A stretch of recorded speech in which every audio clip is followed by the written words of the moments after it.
Welcome back, students. In this class, I will talk about creating threads. How we can create a thread class object. So creating threads. Creating threads in Java is very simple. So thread is a class. Thread is a pre-defined class. Already we discussed it in the last class. Thread is a pre-defined class that is present in which package? Lang package. With respect to the class, we can create objects. So in Java, we can create a thread class. It is very simple. Threads are implemented in the form of objects. So in Java, everything we have considered as an object, everything we have treated as an object. Thread is a pre-defined class. With respect to the class, we can create objects. Next one. So that contains a method called run method. So every class contains, class contains what? Class contains variables and methods. Thread is a predefined class, that class also contains methods. So thread class contains one method, that method is called run method. That method is called run method. So run method is hot of any method. So run method is hot of any method. So in the thread classes, run method is hot of method. So we can overriding run method of runnable interface. So we can overriding run method of runnable interface.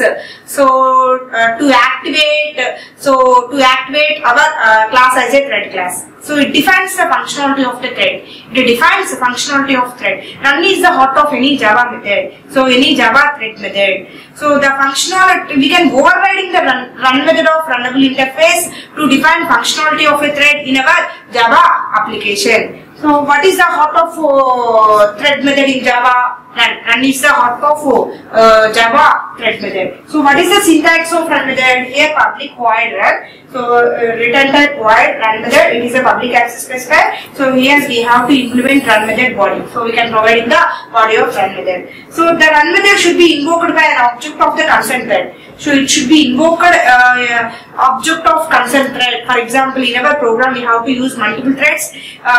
We can invoking run method of runnable interface. Run method of runnable interface. The functionality of run method is we can overriding the run method of runnable interface to define functionality as a thread in our Java program, in our Java application. So thread is nothing but a functionality which could be executing simultaneously other part of the program. So at a time we can execute multiple threads simultaneously. In Java we can create a thread. It is very simple because thread is a class. With respect to the class we can create an object. In Java everything we have considered as an object. Thread class is present in lang package. With respect to the class we can create object. In the thread class run method is there. It is heart of Java thread method. So we can overriding run method to define functionality as a thread in our Java program, in our Java application. Next one. So a thread in Java, a thread can be created in two ways. In Java, a thread can be created in two ways. First one is by extending thread class. By extending thread class means, so we can define a class. The class is subclass of thread class. So in Java, every thread application extends the thread class because thread is the superclass. So by extending thread class, our class extends the thread class. Suppose our class is A, class A extends thread. So every Java thread program extends the thread class. Thread is the superclass. Thread is the base class. It is one way of implementing thread, and it is one way of creating threads in our program. Next one, by implementing runnable interface. Runnable. It is an interface. This interface also present in thread class. So it is an interface. So in Java we can implement thread in two ways, by extending thread class and by implementing runnable interface. So I will discuss one by one. First we will see extending the thread class. We can make our class as a thread. By extending the class. Suppose class A extends thread. Our class is the subclass, thread is the superclass. What are the default behaviors present in thread class? Those all properties would applicable in our class, in our subclass. Because in an inheritance relationship, every subclass gets all the properties from superclass. Next one, in Java, thread class is present in which package? Already I told you. In Java, thread is a class. Thread is a pre-defined class. That class is present in which package? Lang package. So in Java, what is the default package? I think you might be aware of packages concept. In Java, thread is a predefined class. That class is present in which package? The lang package. Lang is a default package. Lang is default package. So we need not explicitly import the lang package. At the time of compilation, automatically it takes. So it defines the lang package. Lang is a default package. If you import, no problem. If you not, we need not import lang package, no problem. At the time of compilation, automatically compiler will import lang package. In Java, thread is a class. That class is present in lang package. Lang is the default package. Next one, it includes the following steps. Suppose a class extends a thread class. A class extends the thread class. It has some steps. What they are? So let us see one by one. First one is declare the class as extending thread class. Declare the class. So declare one class. Suppose A declares one class. Suppose I am declaring one class. Class A extends thread. Class A extends thread. So one way of creating thread is by extending thread class. So by extending thread class, have some following steps. First one is declare the class as extending thread class. Suppose here I am declaring one class. That our class is A. A extends thread. Thread is the predefined class. A is subclass. Our thread is a superclass. Next, second one is implement run method that the thread will execute. So we can implement run method. So run is the heart of Java thread method. Run is heart of Java thread method. So run. So that we can invoking run method. We can invoking run method of runnable interface. We can invoking run method of runnable interface to define functionality of thread in our application, in our program. So by extending thread class, first step is declare the class as extending thread class. Second one is implement run method that the thread will execute. So we can overriding run method in our class. Then only the functionality of thread in our Java program. So run method. So we can invoking run method of runnable interface. The functionality of thread is in our Java application. Next, the third one is create a thread object and call the start. We can create a class object and call the start method. So start. What is the start method? Start method. The functionality of start method. The functionality of the start method is handovers. The functionality of the start method is handover the thread class objects. Okay. So we can call the start method of thread class. Then only our program could executing. Next, continuation.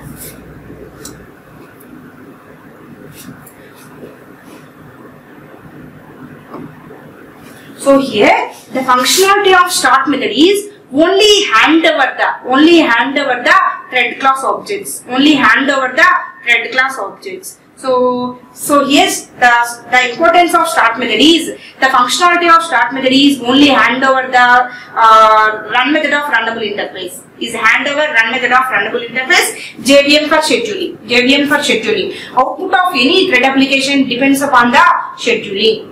So scheduling means so first which thread is the concept of deciding which thread is executing and what is the thread going to get executed and next which thread is going to get executing. So it depends upon the CPU scheduling. It depends upon the CPU scheduling. Output of any thread application depends upon the scheduling. So here the functionality of start method is only hand over the run method of runnable interface present in the thread class so it will go JVM for scheduling. Scheduling is highly dynamic. Output of any thread application depends upon the CPU scheduling. CPU scheduling. Next one.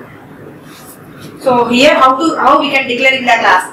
The thread class can be extended as follows. Class A extends thread. Class A extends thread. Here A is the subclass, thread is the superclass. Next one, public void run method. So we can implement the run method.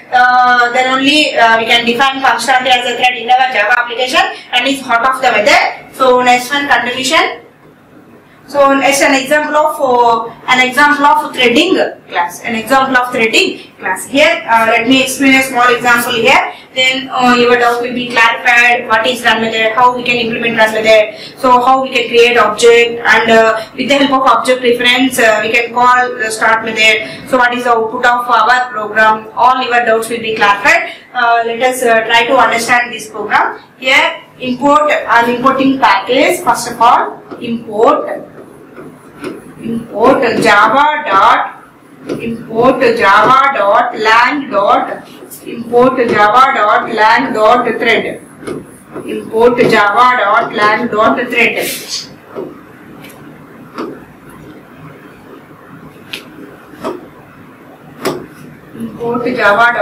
dot thread. So here lang is the package. According to the naming rules, packages first letter should start with lowercase letter. Thread is a predefined class. According to the naming rules, predefined class first letter should start with uppercase letter A. Next one, I am defining one class.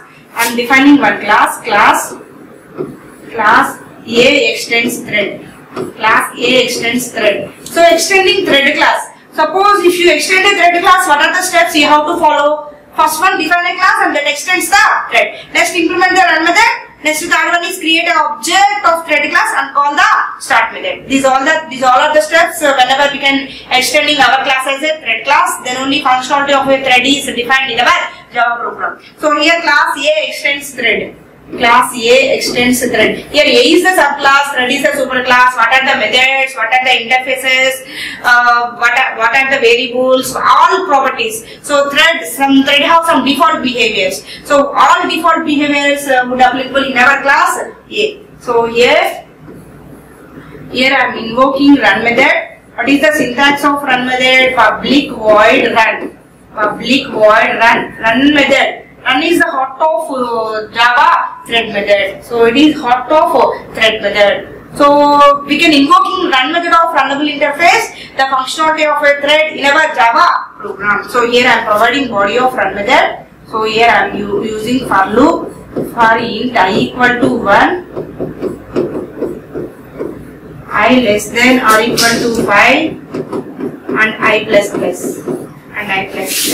Here I am writing system.out.println, system.out.println, I value equal to plus I value equal to plus I. So here I starting from 1 onwards, I less than 5, the loop will be iterated until the condition becomes false.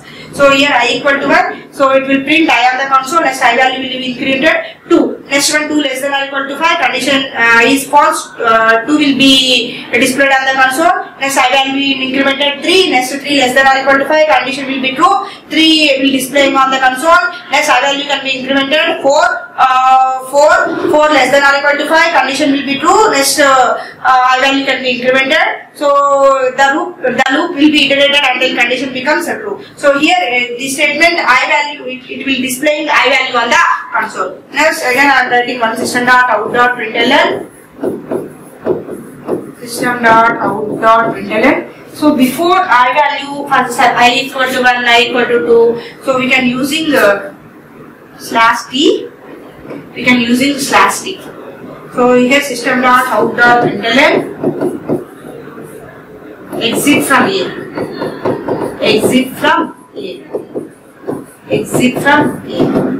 Next here I am closing the for loop body and the run method body.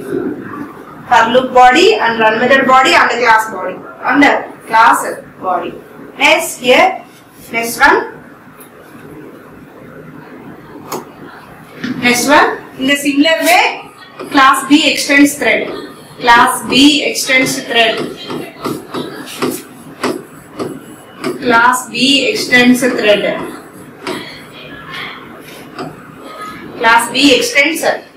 So in this class also I am invoking run method.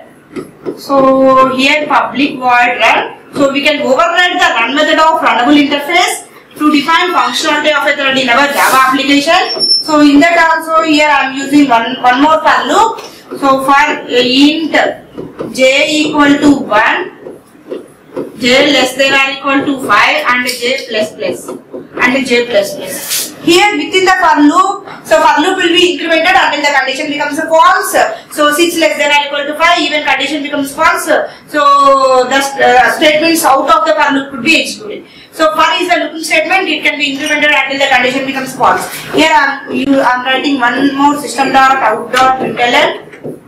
System dot out dot println slash d j value equal to plus j.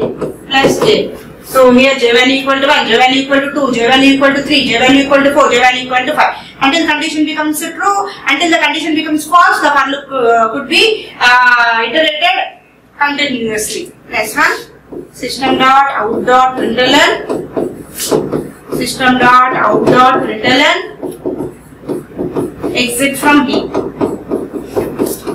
Exit from B.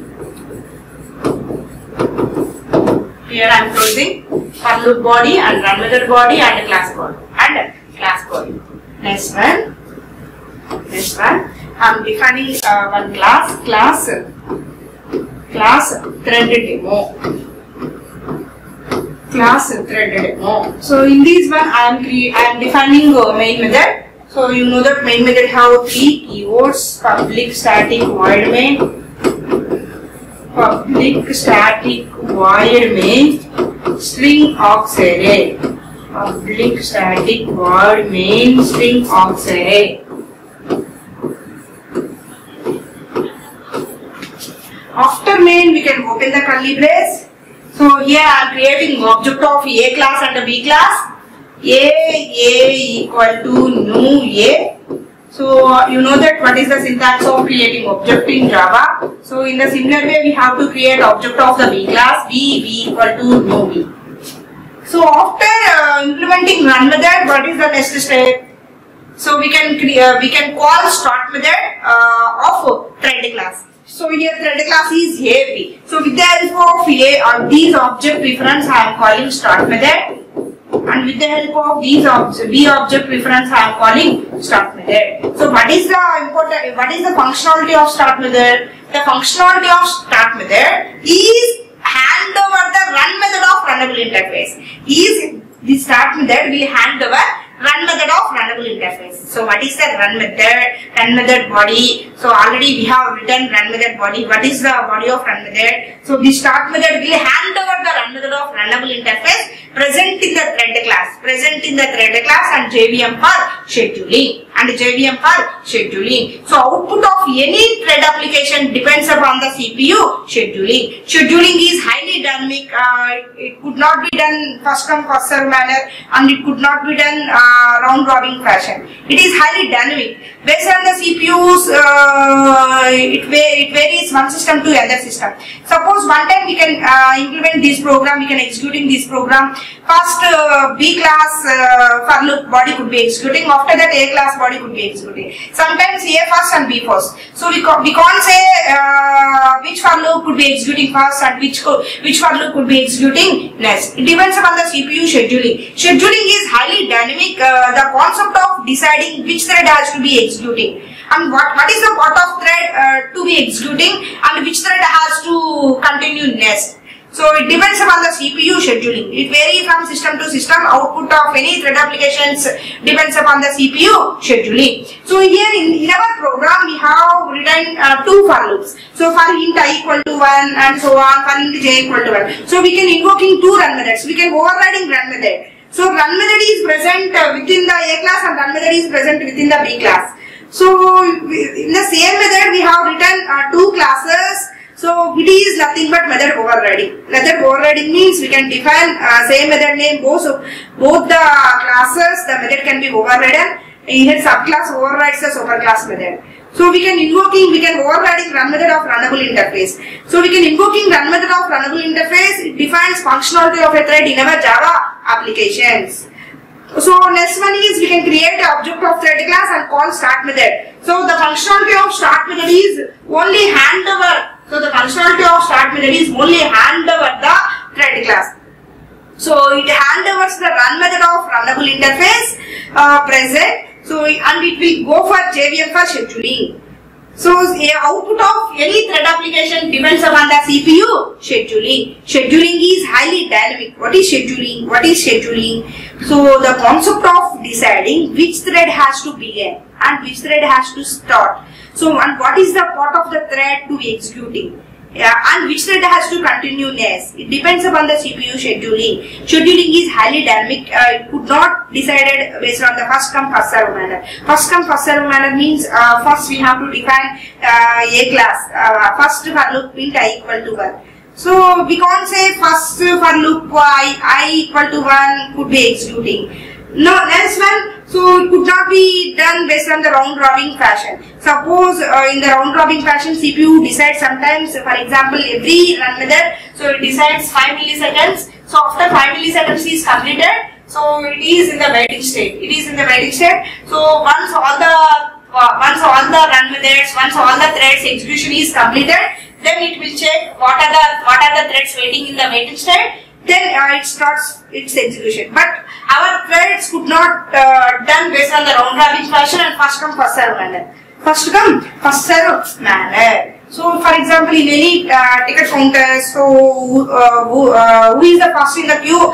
First that person take the tickets and come out. So in our threads Java program, it could not depends upon first come first serve manner and round robin fashion. Output of any thread application depends upon the scheduling. Output of any thread application depends upon the scheduling.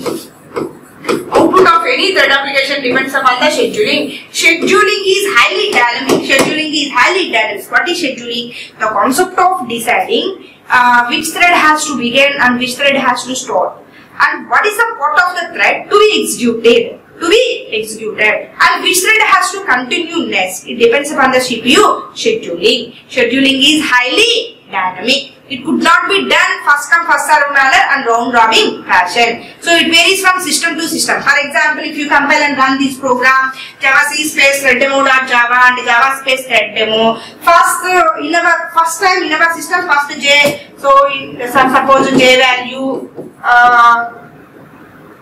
value equal to 1, next to 2, next to 3, next to 4 and next to 5. After that exit from B, next I value equal to 1, I equal to 2 and I equal to 3 and I equal to 4, I equal to 5. So next after 5 minutes you have to execute. It varies. So it varies. First A class body could be executed and the next B class body could be executed. So we can't say which for loop could be executing first. Suppose in our Java program we have to define number of classes, A class, B class, C class, D class. So we have to define number of for loops. So we can't say which for loop could be executing first and which one is the next. So it depends upon the CPU scheduling. So I think everyone clear about these concepts. So output of any thread application depends upon the scheduling. Suppose in our program we have 5 classes, A class, B class, C class, D class. So both the classes we have to write a for loop. Suppose in this case we can't say which for loop would be executing first and which one is continue next. It depends upon the scheduling. Scheduling is highly dynamic. So the concept of deciding which thread has to start, first which thread has to start and which thread has to begin, and what is the part of the thread to be executing. So and which thread has to continue next. It depends on the CPU scheduling. So we can't say as a programmer, as the user, we can't say which thread is executing first and which thread has to continue next. We are unable to say. So it depends upon the CPU scheduling. Output of any thread application depends upon the CPU scheduling. Next one. So next another way of creating thread is by implementing runnable interface. Runnable interface. I think everyone know interfaces concept. Runnable is a interface. Runnable is a interface. So run method is present in runnable interface. We can invoking run method of runnable interface. We can invoking run method of runnable interface. Run is a method. It is the heart of thread method. It is the heart of thread method. Run method is present in runnable interface. So we can invoking run method of runnable interface. We can define functionality as a thread in our Java program. Runnable is an interface. Interface contains abstract methods. It contains only method declarations without any body. So we can overriding the run method. So we can implement the run method. Implementing means we can providing the body. We can providing the body. So here the runnable interface declares the run method. Runnable interface declares the run method. Already I told you run method is present in runnable interface. So that is required for implementing threads in our program. So we can implementing run method in our Java program. So in the similar way, by extending the thread class, we have some following steps. In the similar way, implementing threads have some following steps. Here declare the class and implements runnable interface. Suppose we can declare the one class. Suppose class thread demo implements runnable. So we can declare one class, the class implements runnable. Next one implements the run method. So we can implement the run method. Implement means we can providing the body. Next one create a thread. So we can creating a thread by defining object. So for example, we can creating our class object, and that object reference is supplied to an argument of thread class, an argument of thread constructor. So here create a thread by defining an object that is instantiated from the runnable class as the target of the thread. Target of the thread means we can create object of predefined class thread, and already we have created object of our class, and that class object reference is supplied as argument to the thread class. So next one, call the threads start method to run the thread. So whenever we can call the start method, then only our thread could be executing. The functionality of start is only we hand over the run method of runnable interface present in the thread class. So and it will go for JVM for scheduling. So here start method will hand over the run method. So what is the methods present? What is the body present in the run method? The start method will hand over and executing the run method. So here these 4 steps I will explain with the help of a program. So here let me explain a small example here. So you can, if you observe this program, then your all doubts will be clarified. So here example of implementing runnable interface. What are the steps we have to implement whenever class implements runnable interface? First define a class. First defines a class. So in Java, thread is present in lang package. So if you declare explicitly, no problem. So we need not declare explicitly, no problem, because lang is the default package. So here I am not importing lang package. So here I am defining one class.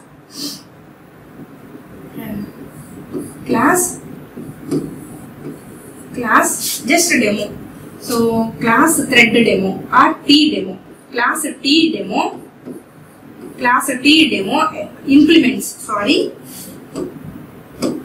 Class T demo. Class T demo implements. Class T demo implements runnable. Class T demo implements runnable. Runnable is an interface. So it is another way of implementing, it is another way of creating thread. First one is by extending a thread class, second one is by implementing runnable. Here T demo is our class, it implements runnable interface. It implements runnable interface. Whenever one class implements runnable, whenever JVM finds the implements keyword, it will check if the user providing the body of all the method declarations of corresponding interface or not. Without which at the time of compilation it leads an error, our program could not compile successfully. So here I am invoking run method. What is the syntax of run method? It have public access specifier. Public means everyone can easily access. It is the widest scope among all other the modifier. So run method access specifier is public. Return type is void. Public void run. Public void run. So here I am providing body of run method. Simply I am providing here system.out.println. System.out.println.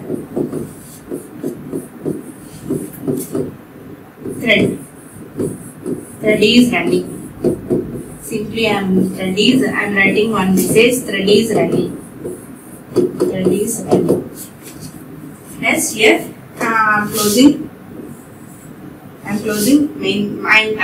run method body. Next one I am defining main method. Here I am defining main method. Public static void main. Public static void main string aux array. Public static void main string aux array.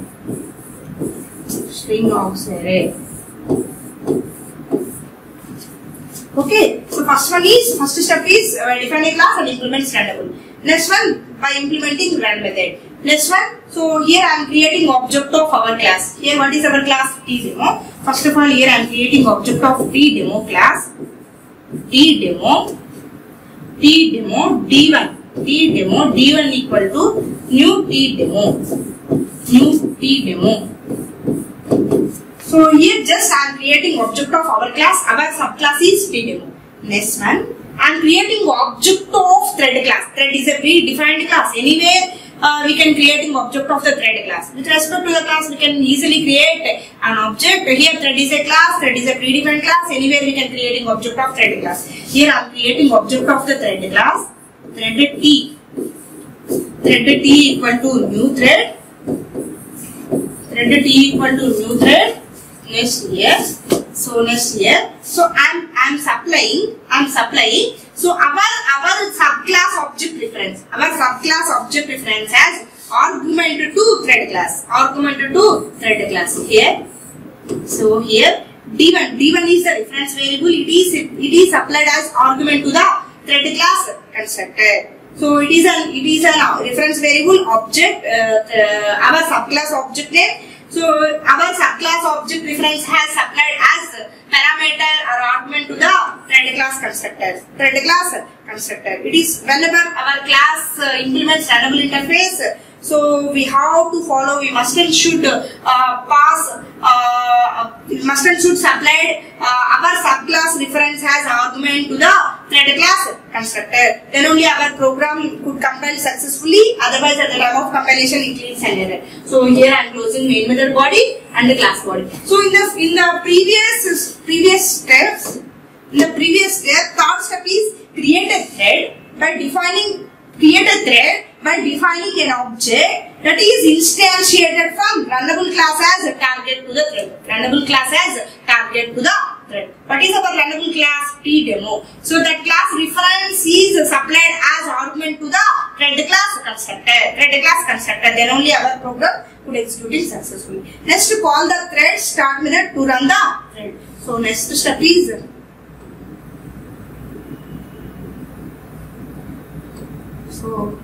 So here with the help of these object reference, So